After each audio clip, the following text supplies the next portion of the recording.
میرا جینا میرا مرنا الہی تیری خاطر ہو۔ الحمد للہ رب العالمین والصلاة والسلام علی سید المرسلین، اما بعد۔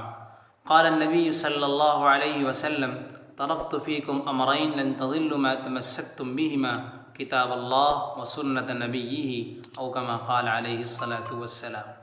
بزرگوں اور دینی بھائیوں، اس وقت پوری دنیا میں جہاں کہیں بھی نظر دوڑائیں گے تو ہمیں بس ایک ہی قوم نظر آتی ہے جو ذلت اور پستی میں ہے اور مزید تنزلی اور انحطاط میں گرتی جا رہی ہے، اور اس پر ظلم بھی ہوتا ہے اس قوم پر، کبھی موب لنچنگ کے نام پر تو کبھی کسی اور جرم میں اس کو پکڑ کر پابند سلاسل کر دیا جاتا ہے۔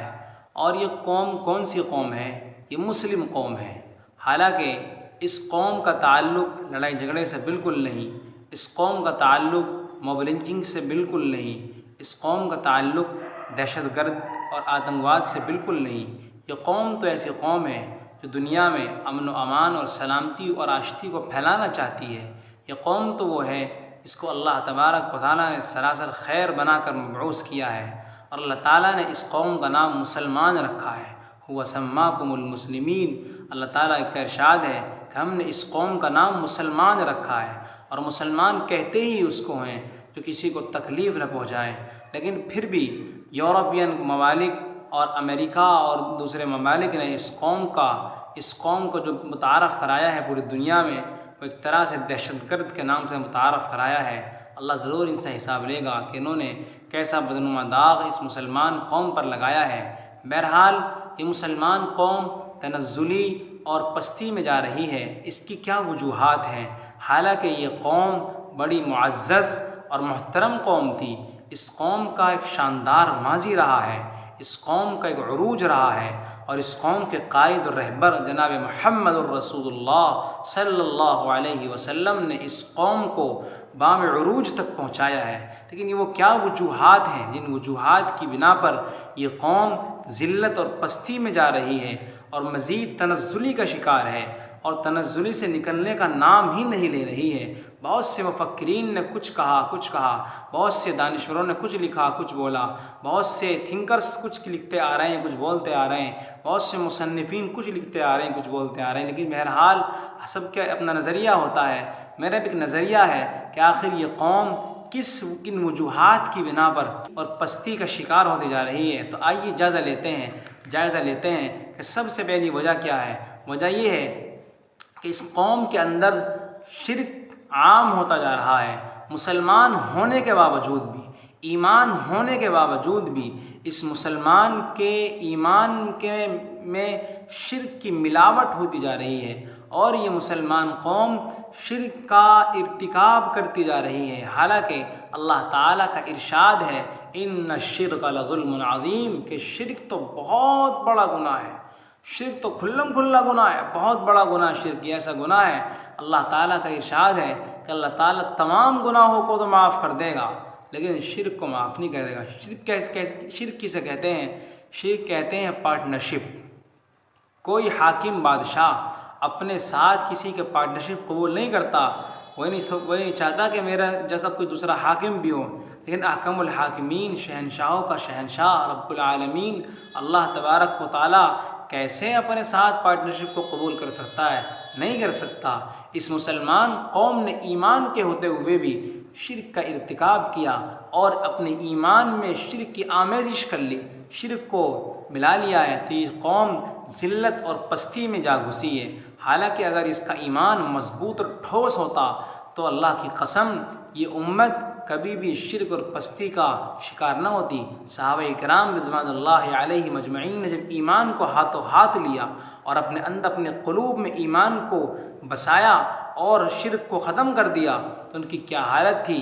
ان کی حالت یہ تھی کہ رومن امپائر اور پرشین امپائر ان کے سامنے گھٹنے ٹیکنے پر مجبور ہو گئی، اور اللہ نے ان کو دنیا میں بھی خوش رکھا اور آخرت میں بھی اللہ تعالیٰ نے ان کے لیے ہمیشہ کی جنت تیار کر دی ہے، اور ان کے لیے ایسے ایسے باغات ہیں کہ انسان کی نگاہ اور انسان کی قلوب ان کو سوچنے سے قاصر ہیں۔ اللہ تعالیٰ نے ان کو جو دیا تھا وہ ایمان کی بدولت دیا تھا، اللہ کہ انہوں نے اپنے دلوں میں اور اپنی قلوب میں، اپنے ذہنوں میں ایمان کو راسخ کر لیا تھا، اور شرک سے بالکل وہ بری ہو چکے تھے، اور شرک سے برات کا اظہار کر دیا تھا، اور شرک کو انہوں نے کوسوں دور نکال دیا تھا اپنی زندگی سے، اور انہوں نے مضبوط ایمان اختیار کیا تھا، ایسا ایمان کہ جس ایمان کی وجہ سے ان کی قلوب میں تازگی آتی تھی، ان کے ذہن مزین ہوتے تھے، ان کی قلوب کو جلا بخشی جاتی تھی۔ تو پہلی وجہ یہ ہے ہماری ذلت اور پستی کی کہ ہم نے ایمان کو چھوڑ کر شرک کا ارتکاب کر لیا ہے،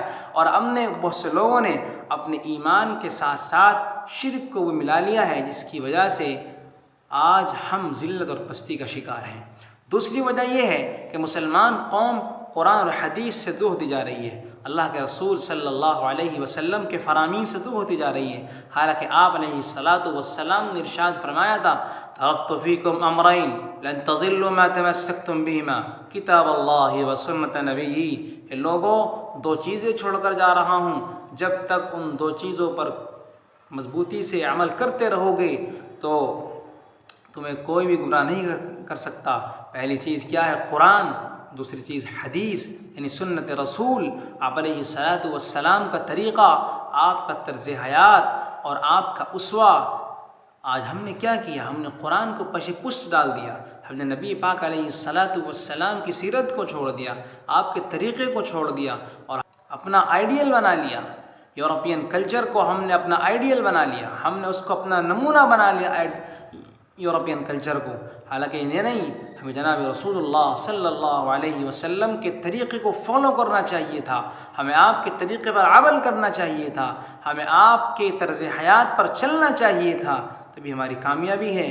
تو دوسری وجہ یہ ہے کہ ہم نے قرآن و سنت سے دوری اختیار کر لی ہے، ہم نے خالص قرآن کو تعویذ گنڈوں کی کتاب سمجھ لیا، ہم نے قرآن کو خالص طاقوں میں سجانے کے لیے رکھ لیا، ہم نے قرآن کو خالص جھاڑ پھونک کے لیے رکھ لیا۔ نہ، قرآن تو عمل کرنے کی چیز تھی، قرآن تو اپنی زندگی میں لانے کی چیز تھی، قرآن پر تو عمل کرنا تھا، اسی میں ہماری کامیابی تھی۔ تو تیسری وجہ یہ ہے کہ اتحاد کا فقدان، آج ہمارے درمیان اتحاد و اتفاق نہیں، حالانکہ قرآن کہتا ہے کہ واعتصموا بحبل اللہ جميعا ولا تفرقوا، اللہ کی رسی کو مضبوطی سے تھامے رکھو اور تفرقہ مت کرو، یعنی بٹو مت آپس میں، بلکہ مل کر رہو، جل کر رہو، اور اتحاد اتفاق قائم کرو، اسی میں ہماری کامیابی ہے۔ اللہ کے رسول صلی اللہ علیہ وسلم نے صحابہ کرام کے درمیان، جو صحابہ پہلے ایمان سے پہلے لڑ منڈے کو تیار رہتے تھے، آپ علیہ الصلاۃ والسلام نے ان کے درمیان ایسے اتحاد قائم فرمایا تھا کہ دنیا ایسی مثال قائم کرنے سے قاصر ہے۔ اور کیا ہوا تھا کہ جو 313 تھے متحد تھے، تو انہوں نے 1000 کے لشکر جرار کو شکست فاش دی تھی، اور رومن امپائر اور پرشین امپائر کو شکست دی تھی اتحاد کے نتیجے میں۔